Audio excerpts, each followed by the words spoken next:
conto titúlase Amaranta, a carteira saramaganta. Chegou Amaranta a carteira saramaganta con novas para todos.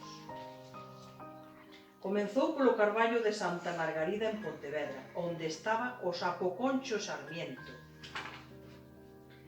Moitas gracias, Amaranta. É unha carta do Limpafontes Roberto, que lle envía un dibuixo da viaxe por Galiza feita por el hai xa moito tempo. De alí foi a vella sobreira de San Miguel de Seador, onde vivía a Píntega Salete. Moitas grazas, Amaranta. É unha carta dende Bos Aires de Luís, a víbora de Seoane, na que lle di que cando estea na Galiza vaille facer un retrato de esguello, de estilo vanguardista, xa que é un grande artista. Mais tarde fui ao Piñeiro en Ponteceso, onde vivía a Miñoca Pondal. Moitas gracias, Amaranta. É unha postal de Gaspar, a cobra de colar. A Pondal encantáballe escoitar os queixumes dos pinos ao vencer, paseando no seu tempo de lecer. Foi despois a vila de Padrón, por ver a Ra Rosalía, que pasaba o tempo ao carón dun salgueiro chorón. Moitas gracias, Amaranta. É unha carta dos seus cágados viaxeiros. Rosalía leu a carta debaixo das follas novas do salgueiro e tivo saudade de telos ao seu abeiro.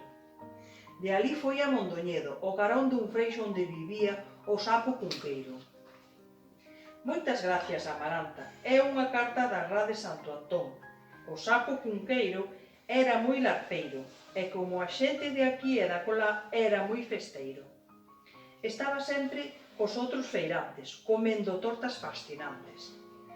Despois foi a Ourense, onde ao lado dun gran castiñeiro vivía Eduardo, o caracol branco.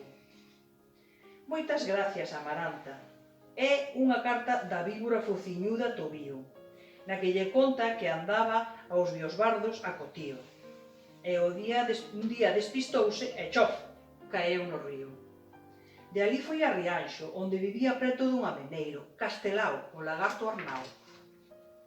Moitas gracias, Amaranta. É unha carta da lagarta de ollada fixa. Castelao sempre estaba facendo cousas, escribía, debuxaba e facía caricaturas de todas as criaturas.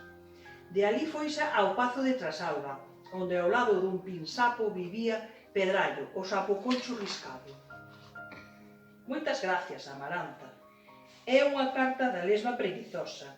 Arredor de si, Pedrallo tiña unha gran libraría. No devalar do tempo devoraba libros de noite e de día.